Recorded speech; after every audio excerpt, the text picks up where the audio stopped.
Épître aux Colossiens, deuxième vidéo, en petit résumé de l'étude biblique qui est apportée à Soigny, avec un texte aujourd'hui, Colossiens 1, versets 15 à 23. Nous continuons donc notre étude, et je ne vais pas rappeler le contexte propre à l'église aux Colossiens, ou à l'Épître aux Colossiens. Tout ça est rappelé et signalé dans la première vidéo. Verset 15. Le Fils, Jésus, est l'image du Dieu invisible. Et on a déjà clairement, dès le départ, cette notion de Jésus et Dieu, et on va voir que dans la suite du texte, c'est ce que l'apôtre Paul signale clairement. Le Fils est l'image du Dieu invisible, le premier-né de toute la création. Alors on a dans ce premier-né, non pas le premier-né par ordre chronologique, c'est comme si Paul disait Jésus a été le premier à être créé. Il y a une ancienne profession de foi qui dit engendré mais non créé. Donc Jésus n'a pas été créé, au contraire, lui est le créateur, et on va le voir juste après. Donc premier-né, plutôt dans le sens du psaume 89, verset 28, qui dit ceci: et moi je ferai de lui le premier-né, donc c'est-à-dire le plus haut placé. Donc Jésus est le plus haut placé de toute la création, et de fait, puisque le texte juste après nous signale que c'est Jésus, c'est en lui que tout a été créé. Cette notion de création reviendra dans la suite du texte. Tout a été créé par lui, pour lui. Donc on a ce en lui, et qui rejoint ce par lui, par Jésus et pour lui. Jésus, créateur, c'est là un peu le sens de cette première partie. Mais alors, qu'est-ce qu'il a créé? Il a tout créé, tout, c'est simple, dans le ciel, sur la terre. Alors, dans le ciel, ça fait référence à tout ce qui est, on pourrait croire en première lecture, aux oiseaux, etc. Non, c'est plutôt tout ce qui est, par la suite, c'est expliqué, le visible et l'invisible. Donc, le visible, c'est le côté matériel, et l'invisible, c'est plutôt le côté spirituel. Donc, le ciel serait plutôt un peu ce monde céleste. Et on en parle juste après, avec ces mots trône, souveraineté, domination, autorité. Un texte, on retrouve ces mots de domination, autorité dans Éphésiens 6 notamment, au verset 26, où il est question que ce n'est pas contre la chair et le sang que nous avons lutté, mais contre les dominations et les autorités. Donc on retrouve exactement les mêmes mots. Donc on parle ici de démons quelque part, c'est tout ce monde-là invisible qui est là. Tout a été créé par lui et pour lui. Alors la question qui a été posée à l'étude biblique, mais c'est est-ce que c'est Jésus qui a créé les démons et le diable? Oui, la réponse est oui, mais il les a pas créés en tant que démons et diables, il les a créés en tant qu'anges, donc parfaits, purs, mais selon ce que je comprends, et sans doute d'autres avec moi, c'est que Dieu crée les anges avec cette possibilité de dire oui ou non à Dieu. Et donc certains ont choisi à un moment donné de dire non, de tourner le dos à Dieu, et on a donc alors ce mal qui est apparu, avec ce malin, le créateur du mal, le père du mensonge, Satan lui-même, et tous ces sbires, tous ces anges qui sont à son service. Donc ça, c'est vraiment plutôt une autre étude qui serait peut-être à faire. Mais donc ce texte est intéressant parce que dans l'épître aux Colossiens, dans cette église où il y a des faux docteurs qui signalent qu'il y a un monde qui est là, céleste, un monde spirituel qui doit faire peur, etc. Ben, ce texte nous dit Jésus est au contrôle. C'est lui qui est créateur de cela, c'est lui qui est le maître, et il reste le maître. Et le verset 17 et le verset 18 vont encore dans ce sens-là. Il existe avant toute chose et tout subsiste en lui. Et on retrouve ce en lui qui se trouvait ici, en fait. En lui, tout subsiste en lui. Et l'apôtre Paul va aller plus loin avec la suite. Il est la tête du corps qu'est l'Église. Et on pourrait se dire, mais l'Église tombe comme un cheveu dans la soupe, ce thème de l'Église au verset 18, alors qu'on parle de création. En fait, tout ça est signalé pour justement dire aux Colossiens, c'est lui qui est la tête de l'Église, c'est lui qui est le maître, c'est lui qui la maintient, c'est lui qui la garde debout, c'est lui qui la construit. Donc n'ayez pas peur de ces faux enseignements, c'est Jésus qui reste au contrôle. Il est le commencement, le premier-né d'entre les morts, afin d'être en tout le premier. Il est au commencement, ben oui, il est au commencement parce que c'est lui qui a tout créé. C'est lui qui a la suprématie au niveau de la création. Hein. En lui, par lui, pour lui. Bon, ben voilà, tout est dit. Par lui, c'est lui qui est créateur, pour lui, pour sa gloire. D'ailleurs, tout vise la gloire de Dieu in fine hein, dans la Bible. Hein. Tout doit viser la gloire de Dieu et nos vies et le sens du monde. Et tout cela ira un jour pour la gloire de Dieu. Je referme cette petite parenthèse. Donc il est le commencement, le premier-né d'entre les morts. On retrouve cette expression premier-né qu'on retrouvait ici au début, mais cette fois-ci d'entre les morts. Autant il a été celui qui était l'initiateur de la vie au départ, autant il veut être l'initiateur de cette vie nouvelle suite à la chute d'Adam et Ève, suite aux conséquences du péché qui entraîne la mort, etc. Donc, premier-né d'entre les morts, on parle clairement ici de résurrection, et là je vous renvoie à 1 Corinthiens 15, qui parle de la résurrection des corps. Autre et ce corps qui est semé corruptible, il va ressusciter incorruptible. Donc il y a cette notion du corps, hein, de cette matière que les faux docteurs dénigre hein, cette matière qui ne peut être que mauvaise. Ça, c'est intéressant de voir que cette matière, c'est quand même Dieu qui l'a créée, et Dieu va continuer à garder un corps pour y compris dans l'éternité. Donc ce corps a quand même une importance. Premier-né d'entre les morts, afin d'être en tout, le premier.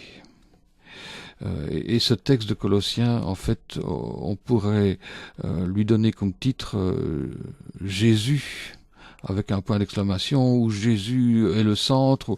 En tout cas, c'est clair que c'est Jésus qui est clairement pointé du doigt dans cette péricope-ci, dans cette partie du texte. En effet, verset 19, Dieu a voulu que toute la plénitude de Dieu habite en lui. Donc là, on est dans une réponse très nette, en fait, à tous ceux qui pourraient dire « Oui, mais Jésus n'est pas pleinement Dieu. Jésus pourrait être à la limite entre Dieu et les anges, mais pas Dieu. » Et on a dans ce texte aussi une réponse claire. Dieu a voulu que toute sa plénitude habite en lui. Il est pleinement Dieu, en fait. Hein, il a voulu par Christ, on retrouve encore le par lui hein, ici, tout réconcilier avec lui-même. Et là, on bascule un peu à partir du verset 20, on a un Jésus créateur qui garde en contrôle l'Église, et on a un espèce de basculement ici avec une explication de ce que Jésus fait hein, dans cette Église, dans cette notion de subsistance, que tout subsiste. Dieu a voulu par Christ tout réconcilier avec lui-même, et voilà donc là le rôle que joue Jésus, un rôle de réconciliation avec Dieu, aussi bien ce qui est sur la terre que ce qui est dans le ciel, en faisant la paix. Donc il y a clairement cette thématique qui va revenir réconciliation, faire la paix à travers lui par son sang versé sur la croix. Et vous qui étiez autrefois étrangers, ennemis de Dieu par vos pensées, par vos œuvres mauvaises, il vous a maintenant réconciliés. Et donc voilà, on a clairement, là, je me répète, mais on a clairement le thème de cette deuxième partie du texte. Donc le ministère de Jésus, c'est un ministère de réconciliation. Il vient sur la terre pour réconcilier l'homme. Quel est cet homme qui lui réconcilie? C'est en fait un homme qui est étranger à Dieu, un homme qui est ennemi de Dieu, par ses pensées, par ses œuvres mauvaises. Donc c'est nous. Chacun de nous avons dit non à Dieu en Adam et Ève. Nous sommes nés avec quelque part un non à Dieu. Et il y a cette notion de autrefois, ou qui étiez autrefois étrangers. Et il y a alors cette œuvre de salut qui a été expliquée déjà dans la première partie du texte, donc le texte précédent, qu'on va retrouver juste un peu après. Vous qui étiez autrefois étrangers, ennemis, donc loin de Dieu, séparés de Dieu, par vos pensées, par vos mauvaises œuvres, il vous a maintenant réconciliés. Et alors il y a vraiment cette distinction entre l'autrefois et le maintenant. Autrefois étranger ennemi, et aujourd'hui réconcilié par la mort de son Fils dans son corps de chair, pour vous faire paraître devant lui saint et sans défaut. Donc il y a cette notion étranger ennemi autrefois, aujourd'hui saint et sans défaut, sans reproche. Il y avait les mauvaises œuvres, tout ça a été mauvais au départ, et c'est devenu saint, sans défaut, sans reproche. Le but, c'est qu'on puisse retrouver une vraie communion avec Dieu, se placer devant lui, paraître devant lui. Donc c'est encore cette notion de réconciliation, d'être réunis à Dieu. C'est pas juste une petite réconciliation avec des enfants dans une cour d'école qui se sont battus, et on les force à se serrer la main juste après. Il y a vraiment un changement dans le cœur humain qui permet clairement de se placer devant Dieu sans rougir et sans honte, parce que Christ a porté cette honte pour nous sur la croix.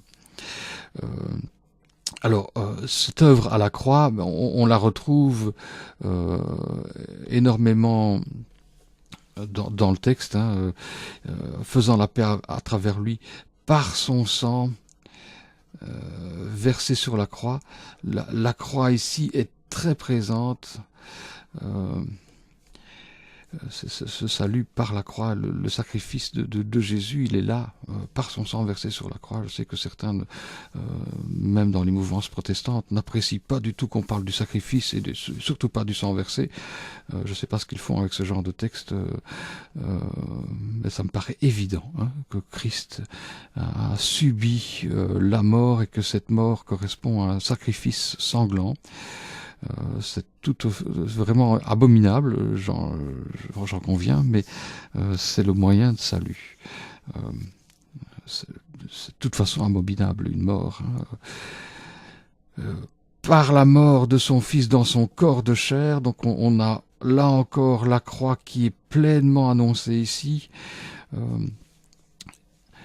dans son corps de chair, et là c'est un clair, une réponse claire à la fausse doctrine où on parle de la chair qui est mauvaise et qui à la limite ne sert à rien par rapport au spirituel. Le salut a quand même été apporté via la chair, le corps de Christ, via son sang versé. Donc c'est dans son corps qu'il va porter notre péché. C'est évidemment une vraie séparation, une vraie mort physique, une vraie souffrance qu'il va subir.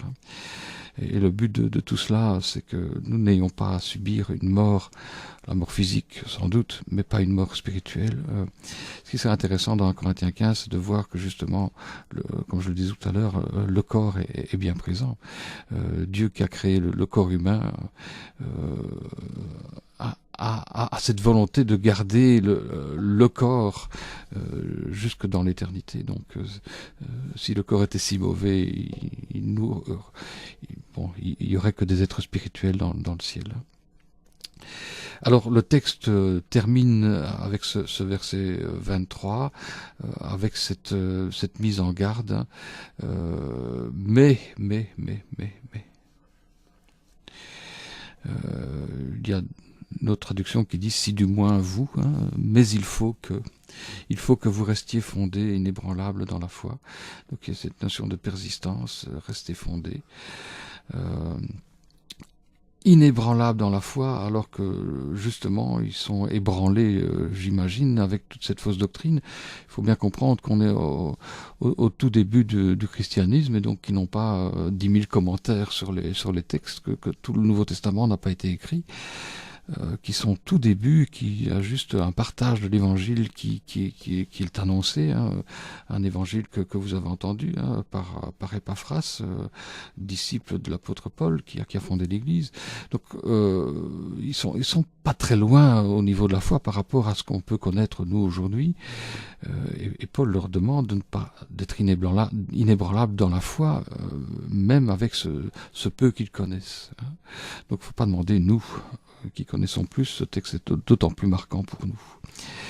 Donc il faut que vous restiez fondés, inébranlables dans la foi, sans vous détourner de l'espérance de l'évangile. Alors cette notion d'espérance de l'évangile, on la retrouve dans la première partie du texte qu'on avait étudié lors de notre première vidéo, de l'évangile que vous avez entendu d'Épaphras. Je pense que c'est le verset 5 de mémoire qui est repris un peu ici dans ce texte. Alors le si du moins, ça pose question, et la question a été posée clairement lors de l'étude à soigner. Est-ce qu'on peut perdre son salut? C'est une question un peu piège. Souvent ceux qui posent la question ont déjà une conviction à ce sujet. Donc je vous renvoie ici à mon blog bibliorum.net. Je mettrai en dessous de cette vidéo le lien direct vers l'article, un article que j'ai écrit il y a 2 ans, qui n'est qu'une réflexion sur ce sujet. Peut-on perdre son salut?